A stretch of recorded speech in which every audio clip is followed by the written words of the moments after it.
Hi అండి అందరికీ good morning. Happy Sunday. అందరూ బాగుండాలి. అందులో నేను ఉండాలి. ఇవాళ అమావాస్య గదా! ఇలా అమావాస్య అనేసి ఇలా దర్వాజాకైతే మనము నిమ్మకాయతోటి దృష్టి తీసి దాన్ని కోసి మళ్ళీ కుంకుమ రుద్దుకొని అటుపక్క ఇటుపక్క దర్వాజాకు పెట్టుకున్నట్టయితే మనకు దృష్టి అనేది తొలగిపోతుందన్నమాట.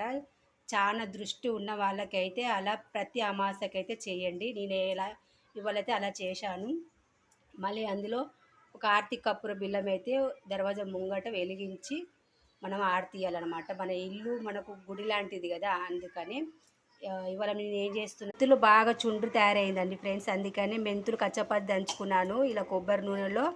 ఇవన్నీ వేడి చేసి ఇలా కలబంద ముక్కలు వేసి బాగా మరిగించుకోవాలి. చల్లారినాక నెత్తి పెట్టుకున్నట్టయితే చుండ్రు తగ్గిపోతుంది. మా ఇంట్లో స్పెషల్ ఏంటంటే చికెన్ కూర, చికెన్ వేడి వేడి అన్నం.